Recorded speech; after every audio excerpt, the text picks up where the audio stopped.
A 17-year-old girl vanished after texting she was on her way home. What her cousin said next shocked everyone. A missing persons case turns into a murder investigation. Did Zion Foster's cousin know more than he was letting on? She trusted her favorite cousin until the day she disappeared without a trace. The truth will shock you. Today, we're diving into a missing persons case that turned into a murder investigation, revealing unsettling truths about trust within a family. Let's get into it. On January 5, 2022, Sierra Middleton, mother of 6, woke up to find her oldest daughter, Zion Foster, hadn't returned home. Zion was a senior at East Detroit High School and had just turned 17 in November. Like many teens, Zion had a rebellious phase. She'd run away twice the previous year, frustrated with her mom's rules. Both times, she went to her grandmother's house, only to return after a few days. But this time felt different. Zion had worked her shift at the Detroit Wing Company the night before and asked for permission to go out afterward, honestly telling her mom she'd be with her cousin, Jalen. Sierra agreed and watched Zion leave just before 11 p.m. The next day, Zion's boyfriend, Jorge Gonzalez, messaged Sierra asking if she'd heard from Zion because he couldn't reach her.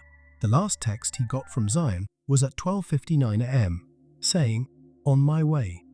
But she never made it home. Calls to her phone went straight to voicemail, and messages went unanswered. At 8:53 a.m., Jorge sent a desperate message, "Are you alive?"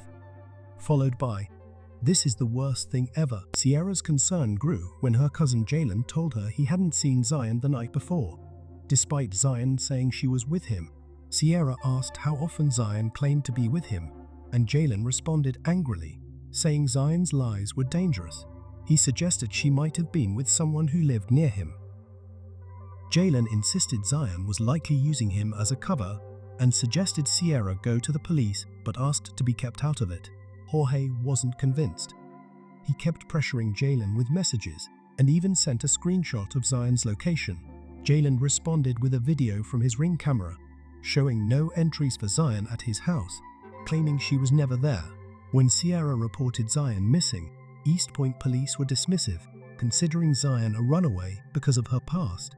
Frustrated, Sierra organized a search with family and friends, posting flyers and rallying for help.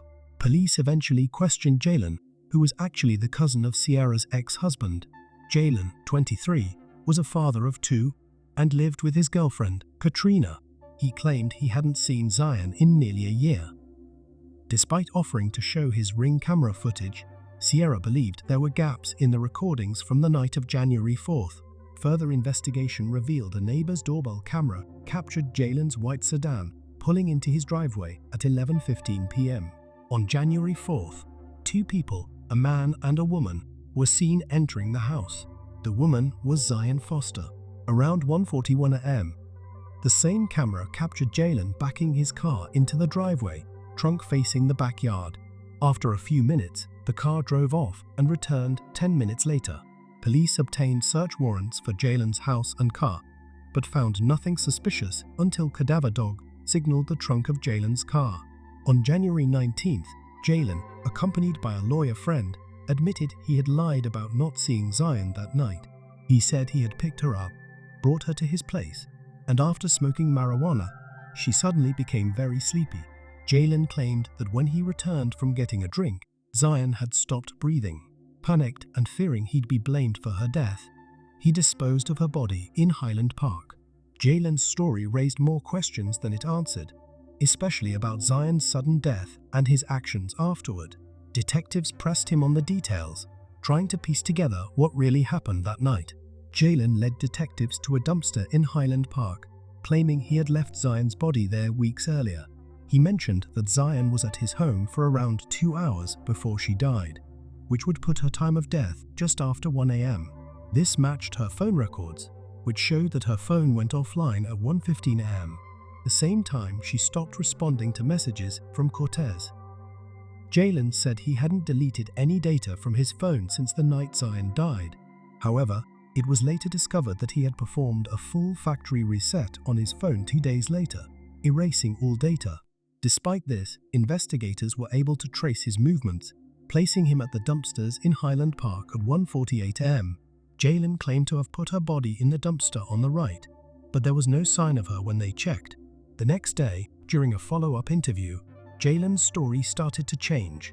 He claimed they had taken acid that night, and he believed it caused her heart to stop, just like he had previously suggested that marijuana had been the cause. The detective tried to use these changing stories to push Jalen into a confession, hoping he might blame the drugs for his actions that led to his cousin's death. But despite the detective's efforts, Jalen didn't confess. Without a confession and without Zion's body, there wasn't enough evidence to charge him with murder. Jalen was arrested and held in custody for lying to the police. In June of that year, Jalen spoke with detectives again, but this time only the audio was recorded. He admitted that the acid story wasn't true and changed other details of his story, now saying Zion was on the floor instead of the couch. Jalen claimed he felt pressured by the police to provide more information, so he made up a more elaborate story. Efforts to find Zion continued, with garbage trucks that serviced Highland Park being tracked to specific areas in local landfills. A massive search was launched, with dozens of volunteers and heavy machinery combing through the landfill for any sign of Zion. Despite the exhaustive search, no evidence was found. Jalen eventually faced up to 4 years in prison for the lies he told the police. During his time in custody, his phone calls home were closely monitored.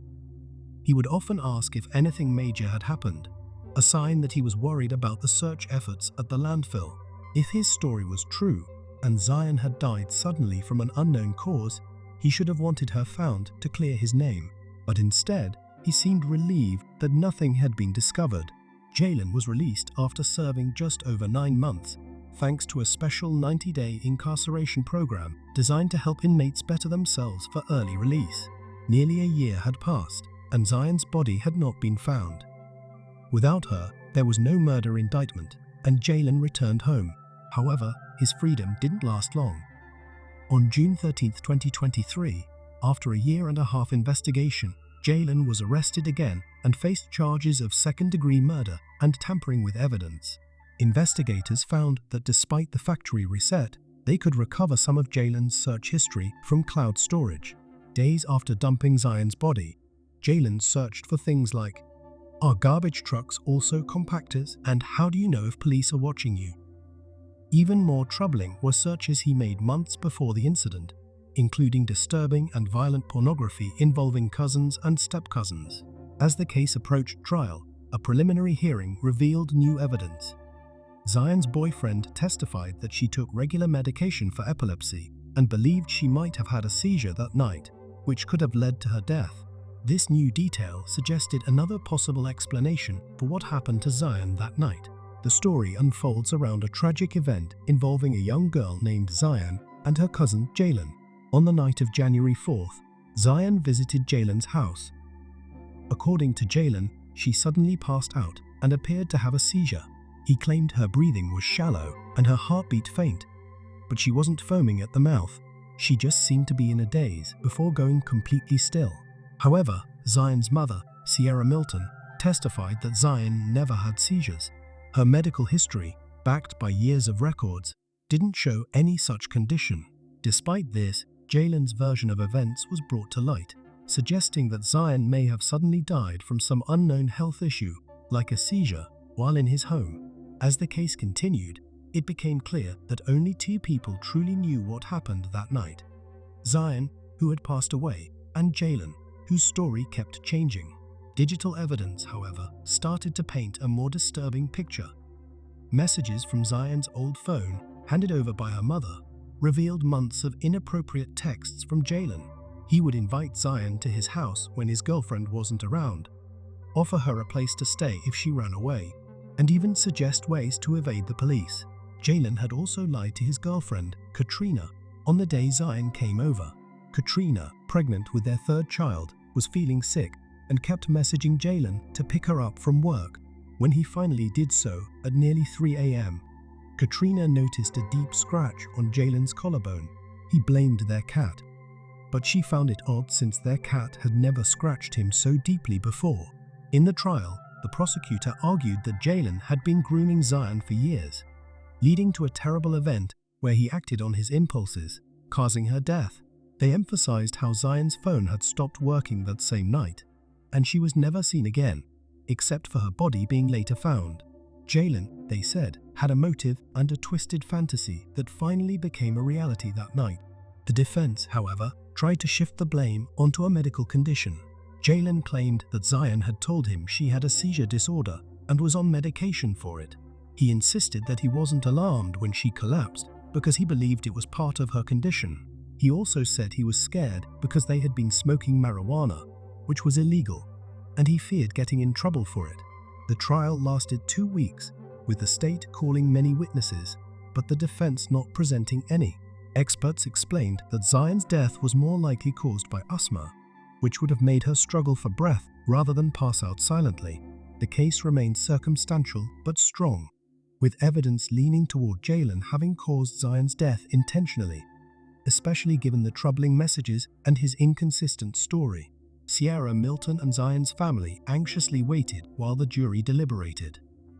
Sierra expressed her hope that the jury would see through the lies and recognize the truth, that Jaylen Frazier had murdered her daughter and treated her life with complete disregard. The jury returned after just 30 minutes with a verdict: guilty. Despite the conviction, Jaylen continued to assert his innocence during the sentencing, claiming his apologies were meaningless because they couldn't change what had happened. He denied trying to evade responsibility, but failed to convince anyone of his sincerity. Before handing down the sentence, Judge Donald Knapp highlighted Jaylen's refusal to accept responsibility for Zion's death, his attempts to deceive the police, and the delays he caused in the investigation. The judge noted that Jaylen's actions were not only criminal, but also deeply manipulative, leaving his 2 children alone in the process. Given his lack of remorse, Judge Knapp concluded that Jaylen was unlikely to ever be rehabilitated. Jaylen Frazier was sentenced to 30 to 90 years in prison for murder, plus an additional 5 to 10 years for tampering with evidence. These sentences would be served consecutively. Sierra Milton, though trembling, felt a sense of relief when the sentence was read. She expressed her happiness that Zion was loved, fought for, and that justice was finally served. Another family member expressed hope that Jaylen would never be released from prison, believing that he had been rightly judged. Tragically, Zion Foster's body has never been found. Despite an extensive 6-month search involving over 70 volunteers and law enforcement officers, the search was eventually called off. Jaylen remains in an intake facility in Wayne County, awaiting transfer to a general population prison.